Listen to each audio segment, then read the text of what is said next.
Hello everyone! I have a lot of books to show you. I didn't do a July book haul, and so I decided to do it now, and I know I'm not going to buy any more books in August. I also have an unboxing to do. I just got this in the mail today. I have sort of an inkling of what it is, but not sure. So I'm going to unbox this first, and then I'll get on with the book hauls. Okay, I'm going to open it. I have to film myself opening it, or it doesn't count. Ugh. Now I can't get it out. It is what I think it is! Okay, yes.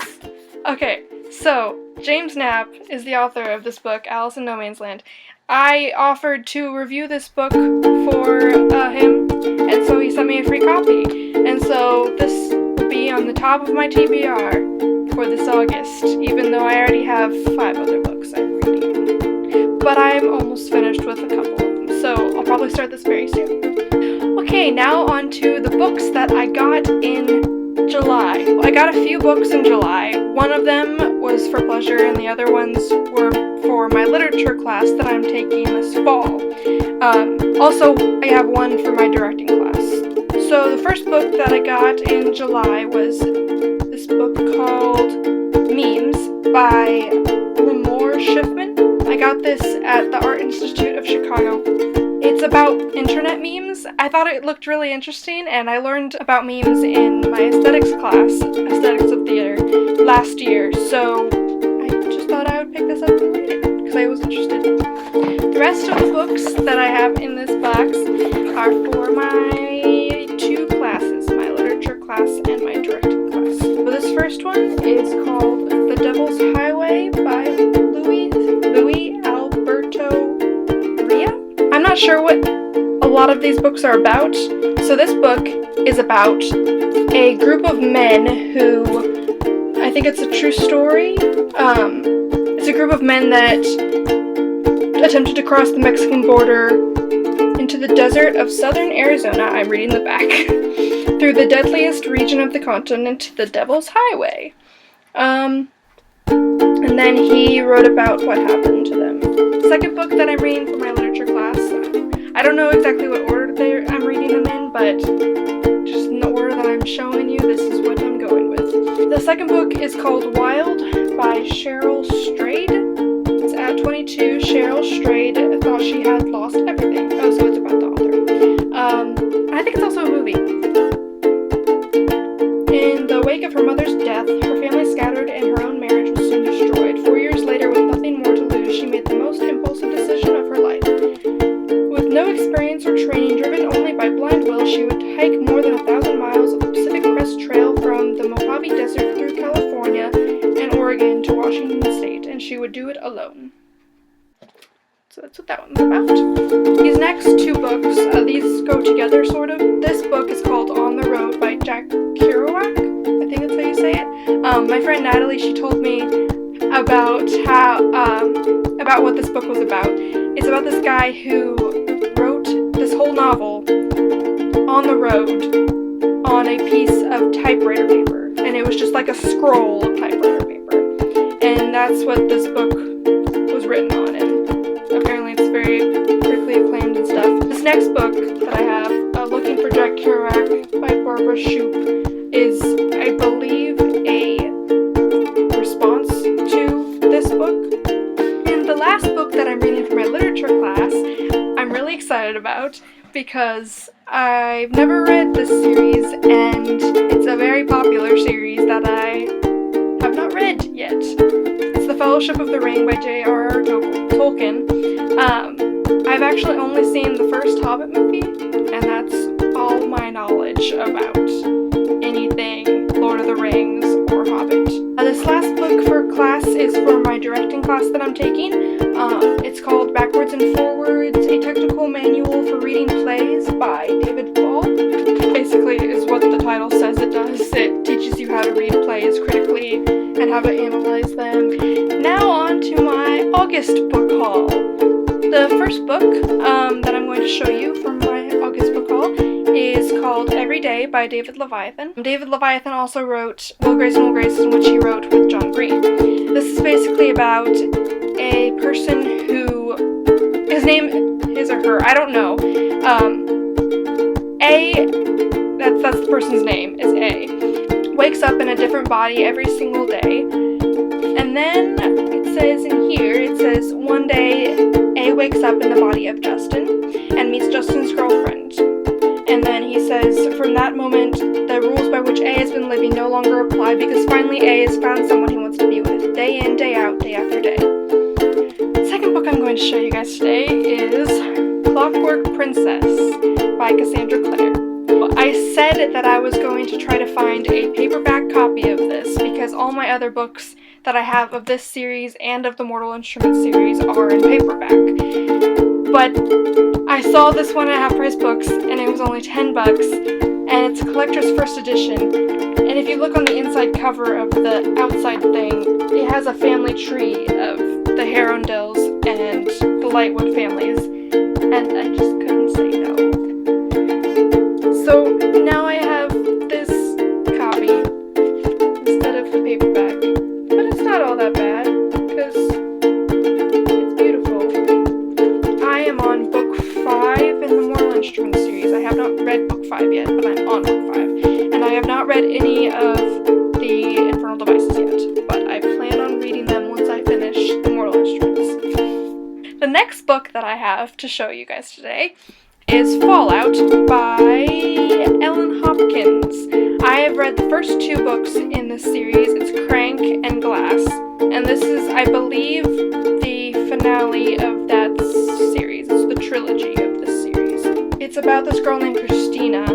Well, the first book is. It's about this girl named Christina who unfortunately gets addicted to crank, which is also... Okay, I made a review over the first book, Crank, on this channel, so if you want to see that, I will link it down in the down bar comment area place. I really like Ellen Hopkins' books because they're all written in verse, and so they're really short and you can get through them really fast, even though they look really long. The next book that I have is The Boy in the Striped Pajamas by John Boyne. I watched this movie on Netflix a while ago, the adaptation of this book. I really enjoyed it. It was heartbreaking and made me cry buckets. So I'm looking forward to reading this book, but also not looking forward because I don't want to cry, but I probably will.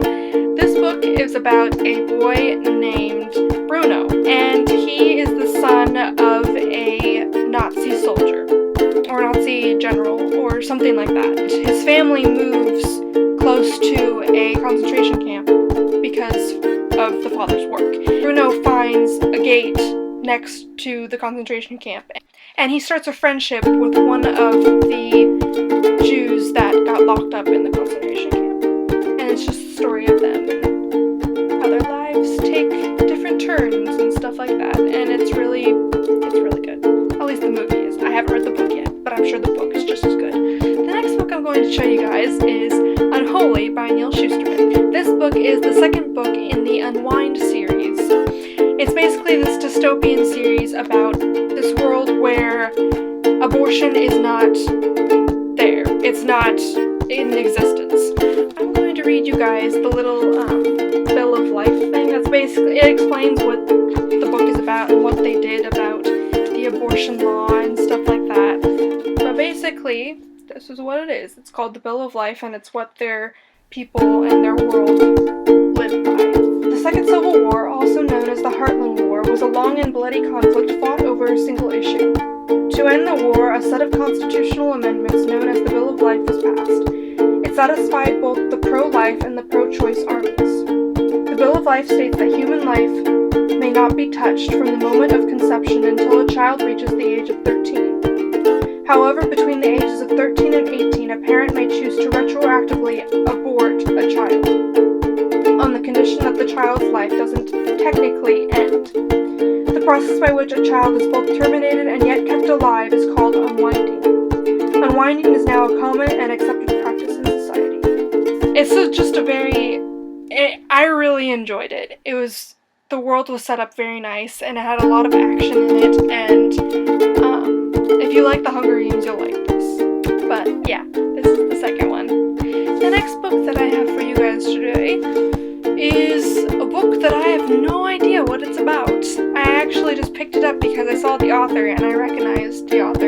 from another book that I own called The Shadow of the Wind.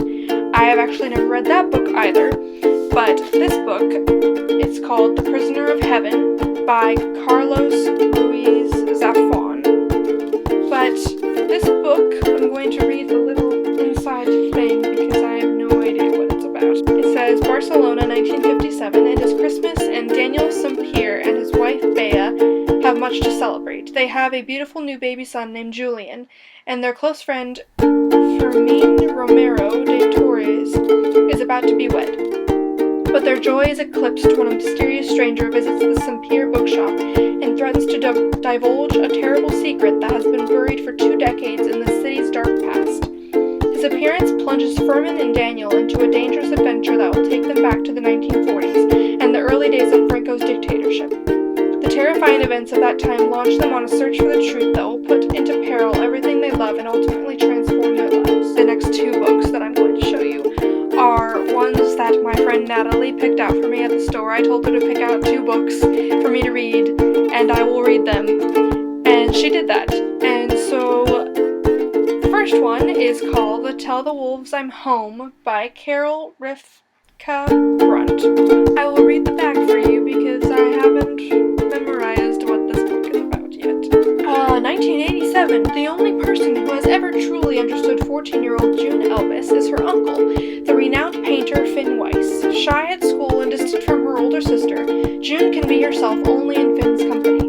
He is her godfather, confidant, and best friend. So when he dies, far too young, of a mysterious illness and her mother can barely speak about, June's world is turned upside down. But Finn's death brings a surprise acquaintance into June's life. At the funeral, June notices a strange man lingering just beyond the crowd. A few days later, she receives a package in the mail containing a beautiful teapot she recognizes from Finn's apartment, and a note from Toby, the stranger, asking for an opportunity to meet. As the two begin to spend time together, June realizes she's not the only one who misses Finn, and that this unexpected friend just might be the one she needs the most. And the last book in this August book haul is Everything I Never Told You by Celeste Ng.